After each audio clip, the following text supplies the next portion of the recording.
I know most people have the Monday blues, but not today. This is BHL's Next. You're tuned into Black Hollywood Live, the world's first digital broadcast network devoted entirely to urban entertainment and pop culture. Tune in right now. Hey, hey, hey, what's up, everybody?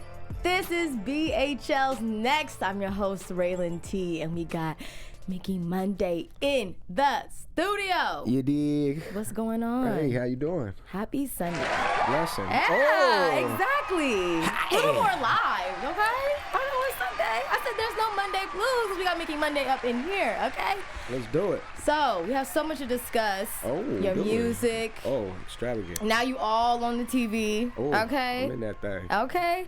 So tell me about this Beautifulized Volume 1. Okay, yeah. It just dropped July. Yes, ma'am. And we have 5 songs, a little EP that we got just to tease the Short and people a little sweet. bit. Yeah, exactly. Yeah, I feel like people's short attention spans are shorter these days, so it's like, Definitely. you know, I used to drop projects back in the day, and I used to always use the term, like, I felt like they were falling on deaf ears. Like, they'd be like 21 songs on there. Yeah, and you have 5 17. mixtapes prior, right? Yeah, a lot of stuff. So it's like, you know, when you're like, people ain't really paying attention, you're just like, damn, I just put all this hard work and effort into this, and it didn't even go notice. So now that like I have more eyes on my situation, I was like, you know what, let me do it the opposite way, where it's like I'm giving them something short and sweet, and it's like, how can I describe it? It's like, you can't tell somebody, come sit down and eat Thanksgiving dinner with me if they not that into you yet. So it's like you got to give them 99-cent burritos and get them interested till you be like, come sit down and enjoy this meal with me, you know.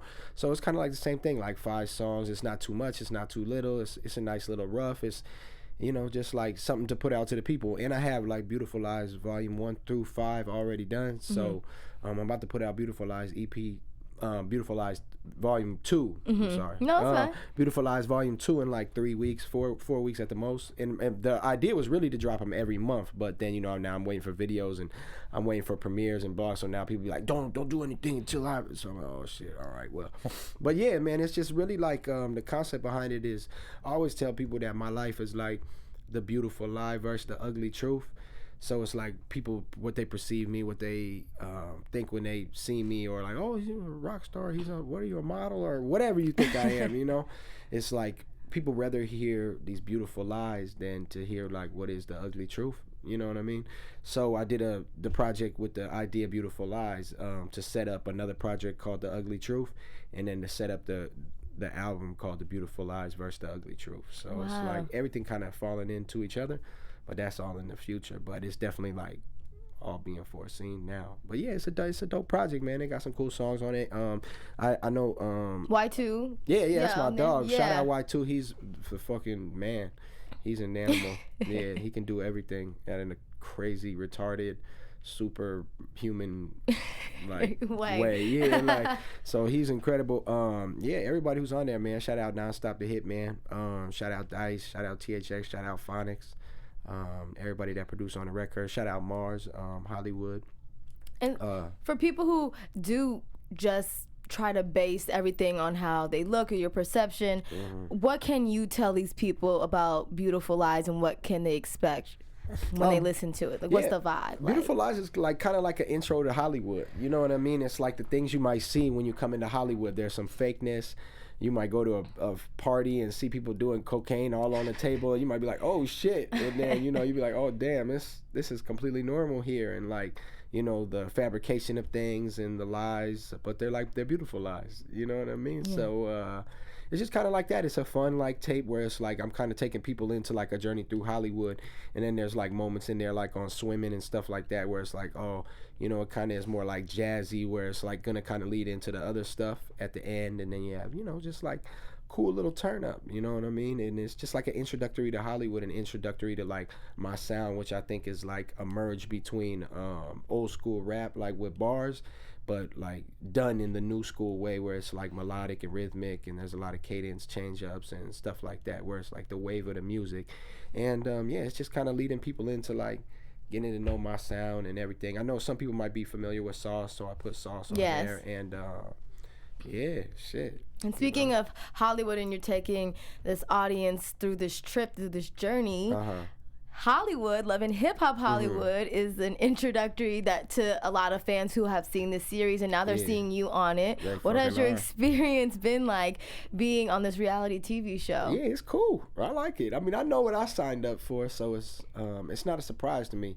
Plus, I wasn't involved in like any of the drama. I guess that could be like a yin and yang, a good or a bad thing. Yeah. But yeah, I wasn't involved in the drama. Like, my shit was really about my music. It was really about, like, oh, this guy, Micky Munday, that if you ask, everybody know who I am. And especially in, like, the inner, like, circle of Hollywood and, like, people that know, like, oh, he's been in the studio, he been writing, he been creating, like, he been doing stuff. So it's a nice introductory to the world, you know, to be able to, like, not have to come on here and be involved in, like, arguments and stuff like that. It's really about, like, hey, the people's champ, the person that people are rooting for or rooting against, you know, and let's see if he makes it. He's been this close, and it's kind of like a now or never thing for me, which is like what we all talked about when we start filming. Like, Mickey, this is really your now or never story, where it's really your time to either make it happen or not. So I always like to roll the dice, and I always like to feel like I like that bet, that it's like everything or nothing with me, and that's cool, you know. And yeah, it's dope. You on TV at the end of the day. And I think one good thing is like having Slick on there with me. Like, they didn't want to like bring certain issues towards me because good, you know, like, Slick's an important person in life, so they was probably like, okay, let's just let them be on their own. Yeah, I get it. You know, yeah. Yeah, we're gonna get to Slick too in a minute, but during your experience on Love and Hip Hop, I know you got to be with Yo-Yo and that's Corrupt. my dog. Yeah. You really show improved when you were there with them. Oh yeah, always. They didn't even show half the, like, when the camera wasn't filming, I was rapping like. I know, and I could tell that we were only getting a glimpse. You didn't even really get a glimpse. I'm not gonna lie. There was so much shot in that scene because, you know, like, when the cameras were stopping, like, people was like, you know, it was a crowd there. I didn't know this crowd. It's like a crowd they brought in with some people that I did know, obviously, and then people I told, but.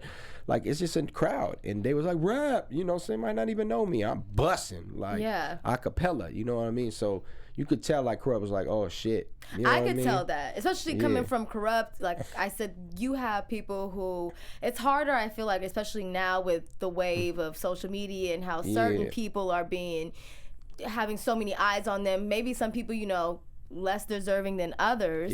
And you get these OGs in the game who see this, and they're kind of, you know, a little skeptical about the new wave of how music is going, but to get that praise and just to see Corrupt's demeanor when you did, you know, give him those few bars, I was like, okay. If you would have seen though his demeanor when I really was rapping, he was flipping out. Like, you know what I mean? Wish I would have seen that. Because I said some shit about Death Row, so he was like, oh shit. He was like, what do you know about that? So I said a line. I rapped the lyrics from Beautiful Lies, and then I rap some other shit, but it's like a line that says, miracle, miracle, miracles. I should have been on some years ago trying to sell records like Death Row, but they don't give me credit like Harry O. Like, I don't know if you know who Harry O is. Do you? No. Harry O's the person that put up the money for Death Row. Dang. So he was just like shocked. I knew that. He was like when I said that bar, he was like, oh shit. You know what I mean?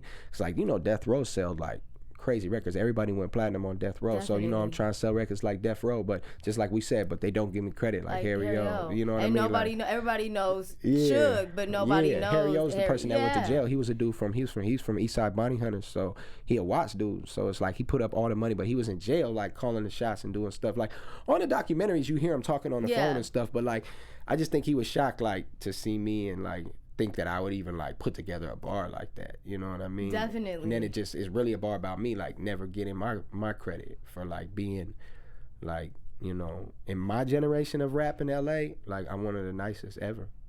I hear you. Yeah. Okay. So then who are some other influences that have inspired you? The greats, Jay-Z, Tupac, Eminem, Biggie, you know what I mean? Drake, Lil Wayne. Because for you to even know, like even to take a sound, like you say, this project is old school with a little bit of new school. Your sound is like that. I know that you have had some, prominent influences growing up. Yeah. Well, I just try to think about what I say. Like the bars, I feel like are how Jay-Z would try to format raps, but the wave is like how we damn near sing and melodic and switching up cadence and patterns of today's music. But the way I think about how to write the raps is like I feel like how more like an Eminem or a Jay-Z or a Ludacris are like, I feel like you find it, especially when you're listening to all these new artists that are coming out, it's hard for a lot of people to balance those two or put those two together. I think because when people think of like old school rap now, like they think like, oh, it could be boring or it could be mad drawn out, but it's like, it's all about how you do it, because rap's been cadence, rap's been melody, even since Snoop and stuff like that. Like, it's always been pockets and cadence, you know, but just the way to do it and to mix it in with like the wave, it's just something that I'm really trying to merge, like to be really my thing, you know. Yeah. Yeah. Okay, so back to what we were talking about, love and hip hop, your relationship, not trying to be into any much drama, your relationship with the Slick Woods. Yeah. She's beautiful. Yeah, thank you. Yeah, she's dope, man. Everybody knows. If you guys don't know, please type in Slick Woods, Fenty girl, like everybody knows everything about her. How did you guys spark this relationship? How did you guys meet? We met through this girl, Jordan. She's a singer out here. She real cool girl, Jordan Pauline. And she just kept telling me, like, I met Jordan through my boy J-Rock, who's like a person that I record with sometimes. A lot of times I engineer myself, and most of the time Y2 engineer me. But J-Rock, when I don't work with Y2, like that's obviously my go-to, but like I hope J-Rock could record me because he's dope. And well, long story short, he was telling me like, hey, come in the studio, I'm working with this girl. The girl was Jordan. So I'm like, all right, I'm gonna come through. And me and Jordan like wrote a record that night. She started telling me about her friend, like, oh, I got this friend, man. She's like just won Supermodel of the Year. Like, I want her to come to the studio and like do something. It'd be crazy. I'm like, all right. You know what I mean? I wasn't really caring. Then I hung out with them another day, and she keep telling me about this girl. Like, I'm telling you, if she come around, like, she's so influential. Like, if she get on a song, like, people will listen. And I'm like, all right, who the fuck is this girl? You know what I mean? And then we go to my business partner house with my old business partner now, but we go to his house, and we having, like, a little function there, and she invite her. So she show up, and I'm not really paying attention. We're not really, like, interacting like that yet. Because, you know, like, if you... Slick's, like, very... like, hey, how you doing? But very like at the same time, like, who are you? You know like what trying I mean? to not calculate, but kind of trying to read. There was just people there, so we didn't even get a chance to read each other yet. But it was just like there was people, and then like I went upstairs and she was standing upstairs and she was just like standing in the corner, like she had on like a this cool outfit. It was like a denim on denim with like some Balenciagas and then an off-white belt that like was hanging down to like past her knee, like how Essay would wear it. You know what I mean? Or like an extra out gangbanger, like you know what I mean? Like big red belt or blue belt, whatever. Like, so I just looked at her. I was like, man, where you from? You sounded like a gangster. She's like, oh, I'm from Venice Beach, blah blah blah blah. And she was like, I was like, oh, my mom from Venice, and my mom and her mom from the same hood. So it's that's like crazy. So like that was like an initial, that kind of broke the ice between us, like really, like literally like our moms both being like affiliated with like the Venice gang. So it's like, oh shit, you know what I mean? So yeah, then we start chopping it up, and then before she left, she had like came up to me and she was like, let me get your number. And I was like, yeah. I was like, I told her after we started hanging out, I was like, I knew you wanted me right there. I was like, even how I brought her in, like I hugged her. Like, if I'm into you, I'm a very flirtatious person. Like, I'm gonna give you a pelvic to pelvic. Rub this. Like, you gonna feel this hug. You gonna feel this thing on your leg type hug. You know what I mean? I'm being honest. So, so I just pulled her in, and we were just mad close. I just knew, like, the energy. And then, like, she had FaceTimed me the next morning. And I was at the dentist, though. I was like, man, I'm at the dentist, blah, blah, blah. And then we hung out that night, and we never left each other. That's crazy. Yeah. So we just, like, was, like, really, like, we like being around each other, you know what I mean? Like, we was, like, really enjoyed each other. Like, we both, What is you guys' relationship like? You guys both, I assume what I'm getting is, like, you guys push each other in each other's career. You know what I mean? Because, you know, Slick is a young, successful woman who's, like, really always, like, when we argue, I always tell her, babe, you beat to your own drum. Like, it's not a bad thing, but you, like... She's so used to being independent. She's so used to being on her own that like she don't get sometimes like, oh, you're in a relationship. It's kind of like certain balances here and there. And then, you know, Slick has dated a lot of women in the past. Mm-hmm. So I always be telling her like, babe, just know you're in a relationship with a man now. So there's certain things that like you gotta not step back, because I'm one of them people like I love women empowerment and I love a strong like independent, like boss woman, like that's attractive to me. Like, but I love it's certain that. things as a man that you just gotta like, it's just compromise, like yeah, you know what I mean? Like, hey, let me handle these things, you handle these things, and then like, you know, and then it's not about bills and stuff like that. Like, you know, it's just like certain things, but it's dope, man. Like, we definitely push each other, you know, definitely like, you know, inspire each other, you know what I mean, to do better and to be a better life. But yeah, but Slick, if you know Slick, like she don't really care about success. Her famous phrase is like, I'm living somebody else's dream. That's what she always say. She just be like, I'm doing this to let people know, like, coming from my predicament, that you can live this if this is your dream. But she'll tell you, like, this is not my dream to be famous or to be a model and all that. She'll tell you, like, this is wasn't part of my plans. You know what I mean? Yeah. Yeah. Wow. Yeah. That's crazy. I know a lot of people always wondered, you know, what you guys kind of are like an enigma, because you guys are not really too much in the public eye like that, you know? Yeah. So people are always wondering what this relationship is about, and it seems really real. Yeah, no, it is, because it's so funny. Like, everybody thought it was fake at first. Yeah, that's what I'm saying. Everybody was like, I've never, because everybody's so public, I feel, with their relationship, that if you're not public, then people think, I mean, we did. We start posting pictures of each other. But you know what I live mean? And stuff all the time. I mean, you know, like, but I don't know. I guess they thought because we was opposites. And, exactly. And I don't know. Maybe they, like, a lot of people were used to Slick dating girls, and then she had had her baby, son. Yeah. So people was like, wait, is this the father? No, it can't be the father. You know what I mean? So it was a lot of questions. And even the network at first, like, was like, basically they used to tell my manager, and he would tell me, anyways, he would be like, bro, they don't think like. I'll be like, bro, do they not know, like, what this woman make to leave her house? Like, we can't pay her to be in a relationship with us. You know what I mean? Like, and if you just seen, like, but once they start seeing us around each other, and then once everybody starts seeing us around each other, they was like, oh, these motherfuckers is really in love. Like, you know what I mean? Yeah. So it was cool. So what is it like now? You're doing this music, you're on the show, you have a great love life now, and you're still a father, too, at the end of the day. You're balancing that fatherhood as well. That's first. Yeah. Yeah. What is that like? I mean, that's awesome. My daughter is 9, so it's like she been around since I was like, you know, a little kid. Like, I had my daughter when I was barely, not even an adult. You know what I mean? So it's like she's been with me my whole adult life. So it's cool. It's like she grew up with me. Is she into music too? She likes music. She don't want to like be a rapper or nothing. She sung on one of my songs, like just on like a melody, but she likes to dance. She likes gymnastics, and she likes fashion. Her and her little friends have like a little fashion thing. I don't want to give the name because she's she's already on their business stuff. Like, oh my I don't want somebody to steal my name. You know? That's awesome. Yeah, it's cool, man. She's the best. Does she see you on Love and Hip Hop? Her mom don't let her watch it though, so she's like, but her little cousins be like, I seen J Lo. Yeah, so she's like, yeah, they told me. But when she came with me, I like let her watch her part. That's it. You know what I mean? That's amazing. Yeah, it's cool. You know. So Micky, what can we expect from you in the I guess the end of 2019? We're just talking about off air that this year is coming to an end so quick. I'm about to put out another project. I'm about to put out 2 videos, and just continuing to progress. I just hired like a PR digital marketer. So at the end of the day, I'm gonna start spreading like the music like crazy. Like we're finna really put a wildfire to the music. And if you haven't heard my music, you should fall on something sharp right now. And you should go listen to it at Micky Munday, MICKYMUNDAY, Micky Munday everywhere. I'm just a young, humble guy from the inner city of LA who's trying to make a way for his life and his family and make things better so I can fucking live how I want to live and eat sushi every day. I don't want so much out of life, people. I love sushi too. Yeah, let's do it. Okay. All right, Micky. So wait, I know you're my guest today, but I'm going to have you be my co-host as we get into this one little hot topic that just dropped.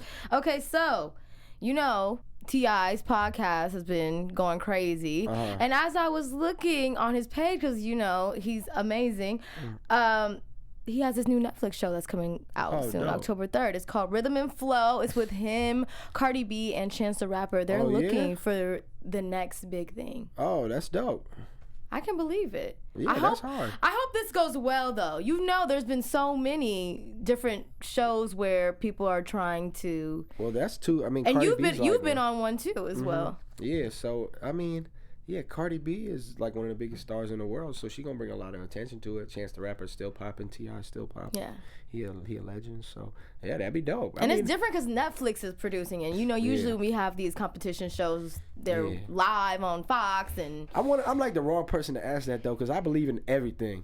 Because I just believe that if you want to do something, you could do it. So it's like I always be like, yeah, it could happen about everything. Because I feel like shit. I'm one of them people like my dreams was big. I tell people my dreams, they probably laugh. And you've done everything. So when you knew that you wanted to rap, but you still did other avenues like modeling. I mean, I never modeled. I just did like pictures with people's clothing brands, like brand and stuff, but I never like pursued a modeling career. Just people used to always be like, oh, you should model and stuff like that, but I don't know. But why didn't you? I don't know. You have such the look. I know everybody has told you. I don't know. I mean, but it's still time. You know what I mean? And then with Slick now too, I always tell her, like, you know, like we met like Jeremy Scott and all kind of people through her that be like, y'all should do a campaign together and stuff. So that'll be dope. Yeah, we'll figure something out. You know what I mean? I try not to bombard her a lot, so it doesn't make like our relationship a business. You know? I get it. So. Okay. Yeah. So we should keep an eye out on this, guys. This Netflix show, Rhythm and Flow, should be hitting October 3rd. So like I said, Cardi B, T.I., Chance the Rapper. Rhythm and Flow, October 3rd, Netflix. You heard it here first. And who knows? Maybe you guys get Micky Munday to be a special guest host in the next season. You know what I mean? Come on, let's do it. Okay. Cut the check, run it up. We on. How many people do you have come up to you to be like, Micky, I want to rap. Let me spit something to you? Yeah, people like DM me a lot with stuff like that, and then they be like really surprised that because I try to go through them. I just have bad eyes, so like I have to do things in time limits because I'll go cross-eyed when I look at my phone too much because I have bad eye. But yeah, I try to go through my DMs and really like when people ask me stuff, like certain things I don't respond to, but certain things when people be like, you know, I'm just up and coming, I'm this, I'm that, I'll be like, hey, don't give up, believe in yourself, don't let nobody tell you no, the world full of followers, like all you gotta do is make it happen if you believe, that's all. You know, I have my spiels and stuff I tell people to be like, listen, shit that's ain't amazing, because you know a lot of people get stuff all the time, but nobody usually gets responses. Nah, yeah, people, I like when they be like, I can't believe you respond, I appreciate it, you're humble and stuff. I'll be like, yeah, you know, because I'm still trying to get to where I want to be, so I hope, you know, somebody on the next level could help me and pay it forward. Yeah, I mean, but that's not why I'm doing it. It's just that's like I can't look at something like I'm one of them people like I feel fake if I don't, you know what I mean? So it's like I see it like, let me tell this person it don't cost me nothing to just be like, accept blah blah blah blah blah blah. Hey man, you know what I mean, or girl or whatever it is. So yeah, man, I like that. I like when people do that and ask me for pointers and stuff like that. I mean, the only thing I don't do is like when people be like, we're gonna do a song, I'll be like, well, that's business, so that's a little different. Yeah, but you know, if y'all wanna pay for a verse, let's do it. Well, I do it today. I'll tell people when people hit me up with verses, because I got my own studio, I'd be like, the second you send me the money, I have the verse back to you in 24 hours. Damn. Yeah, I'd 24. Like, yeah, because I'm gonna go. That's a quick turnaround. I'm gonna go there right now and do it. Like, so it's you know, I'd be like, hey, if you serious, this is what I charge for a verse. If you send me this deposit, or well, really I don't even do deposit. I'll be like, if you send me the money, because I'm gonna send you the verse right back. So fuck a deposit. I need it all. Once you send me this shit, because people know I'm not catfishing people. You hitting me up. Yeah. You know what I mean? So it's like, as soon as you send it to me, I tell people all the time, I'm gonna have the verse back to you in 24 hours, in a day. Like, you know what I mean? So. You really out here working, Micky. Yeah, gotta do it. Okay. Ain't nobody else gonna do it for me. People depending on me. Now, we talked about the upcoming music videos and projects that you're gonna have before this year ends, but you did drop a music video for You Was. Oh, yeah. And I had that in the tuck for like 2 years. Really? Yeah, I had that video. I did that video in like 2017. You're kidding. Mm-hmm. What made you just... I just like, I was going through a transition where I was like, I felt like I had a lot of good stuff, and I was like, I'm tired of putting things out, because a lot of blogs and like when you get into the business of this and like people that be like, I want the exclusive, and I won't even post it if I don't have the exclusive, unless you're like out of here already, a Drake or, you know, somebody like a Chance the Rapper or somebody. Yeah. But like, you know, people want exclusives, and then when you put something on the internet, like literally the second you put it on the internet, it's officially old. It's not old in the moment, but like it's out, so it's like it's not new anymore. You know what I mean? It's not new. So people, you know, you have to be strategic when it's like, okay, I want to get this to Complex, I want to get this to Fader. They're gonna want me to release it with them and not even put it on my own YouTube for like 6 hours. That's usually like what people say. They'd be like, and just, you know, let us run it on our page for like a couple hours. So, you know, you have to be strategic. I was like, okay, cool, I got some platforms want me to do. So I was like, I just need to put something out. I got this. I'm willing to sacrifice this video because people like this song. So it's like, boom, I'm gonna put that out. But I got a song called OJ. I'm about to put a video out, and I've had this video for like the damn near the same time. So it's a crazy visual though, and I just shot I got the Muchacho video back today, actually. Crazy too. I'll show you the shit when we done. But okay.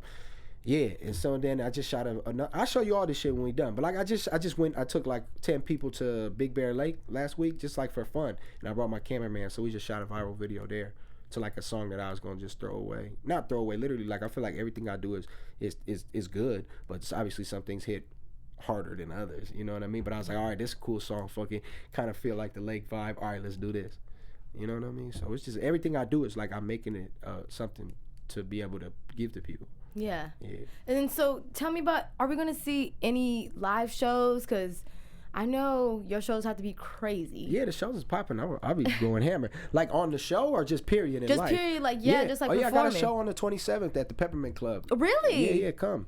Oh, yeah. Yeah, it's going to be dope. At the Peppermint Club. Is this your first time performing there? No, I performed at Peppermint Club actually on the show. Really?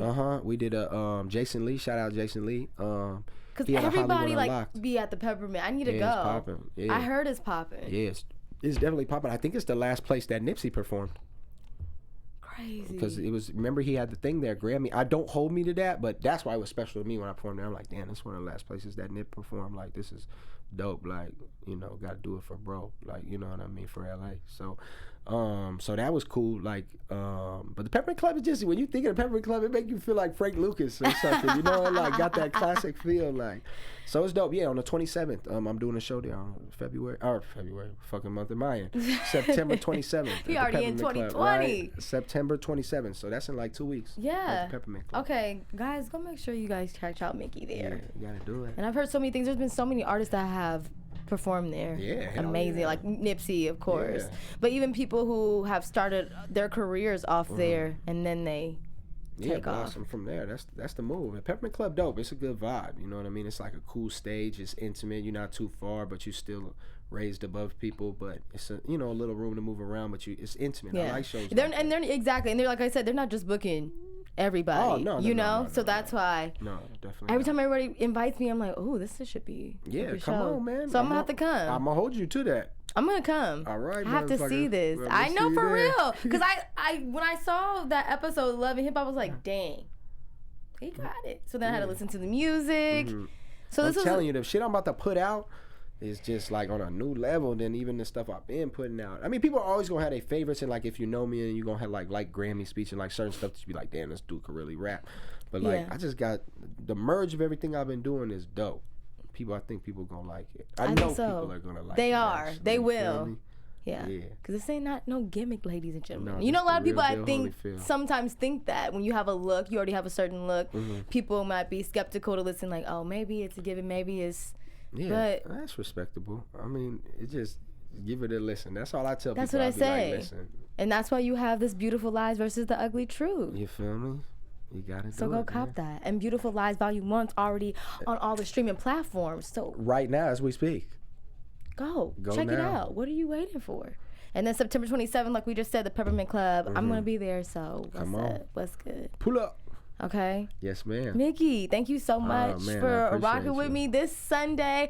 Please let everybody know where they can follow you on social media in case they missed the Peppermint performance for whatever reason and need to catch up with you somewhere Listen, else. if you need to catch up with me, you can go to your cellular device right now, and you could go to Instagram or any of the other things that you can type in somebody's name on, and you could type in this name right here, Micky Munday. MICKYMUNDAY.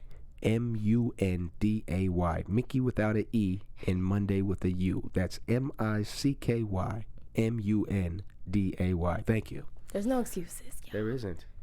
Micky, thank you Yes, so much. ma'am, I Guys, appreciate you. I'm your host, Rhelin T. You can find me on Instagram and Twitter at Rhelin Taryn. Make sure you tune in with me next Sunday, and make sure to follow all things Black Hollywood Live at BHL Online.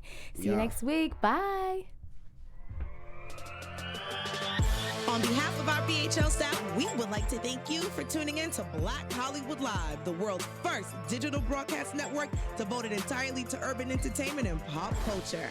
Check out our Black Hollywood Live YouTube page for even more great programming and amazing content, and be sure to subscribe and like our channel when you do. I'm your BHL host, Keven Undergaro, and you can find me on all social media at Kiki Boom Boom or at Black Hollywood Live. Black Hollywood Live, Hollywood redefined.